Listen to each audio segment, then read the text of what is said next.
महाविकास आघाडीतील घटक पक्ष उद्धव बाळासाहेब ठाकरे सेनेच्या उमेदवारांची यादी जाहीर होताच आज वंचित बहुजन आघाडीने सुद्धा धक्कातंत्र वापरत उमेदवारांची यादी जाहीर केली।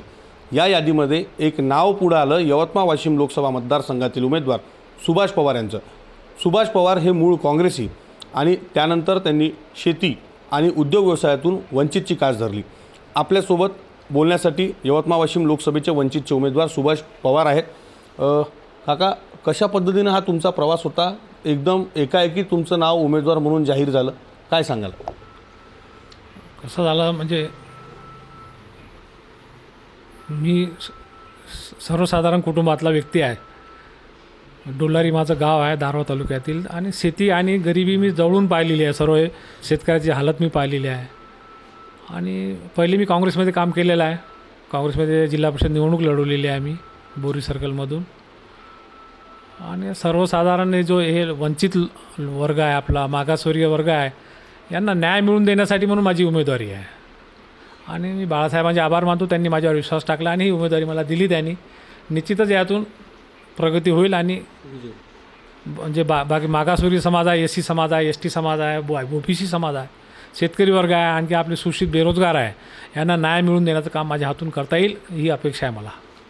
एक जर पाहिलं तर महाविकास आघाडीकडनं संजय देशमुखांना उमेदवारी जाहीर झाली, तिकडं महायुतीकडनं संजय राठोड किंवा भावना गोडी यांच्यापैकी नाव जाहीर होईल। हे दोन्ही उमेदवार जे आहेत ते सर्व दृष्टीनं स्ट्रॉंग मानले जातात। अशा परिस्थितीमध्ये तुमची उमेदवारी भक्कम कशी? नाही, कसं स्ट्रॉंग म्हणजे कसं ते म्हणजे आता मंत्री आहेत, समजा माजी मंत्री आहेत संजय देशमुख, आणि संस्था वगैरे त्यांच्याकडे पैसा जास्त असेल त्यांच्याकडे, आम्ही कमी असू त्या प्रकरणात। पण आता ही लोकशाही आहे, या लोकशाहीमध्ये असं लहान मोठं कधी काही नसते असं, आणि जनता मला न्याय देईल, जनता माझ्यासोबत राहील असं मला वाटतं। एक बंजारा समाजातील प्रतिनिधित्व म्हणून तुमची निवड केली गेली आहे का, आणि काय नेमकं मेसेज वंचित बहुजन आघाडी या निमित्ताने देऊ शकते? बंजारा समाज बहुसंख्येनं आहे या मतदारसंघामध्ये, पण त्यांना बंजारा समाज बहुसंख्येनं आहे या मतदारसंघामध्ये, पण कोणत्याही पक्षाकडून त्यांना उमेदवारीची अपेक्षित नव्हती, मिळणार नव्हती, म्हणून ते बहुजन आघाडीने उमेदवारी दिली मला याच्यात।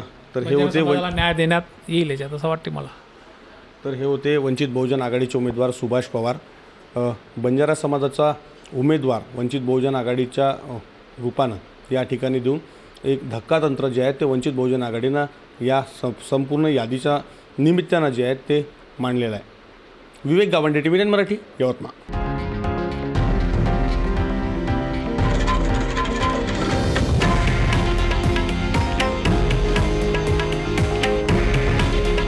हे आहे देशातील नंबर 1 न्यूज नेटवर्क आणि आपण पाहत आहात TV9 मराठी।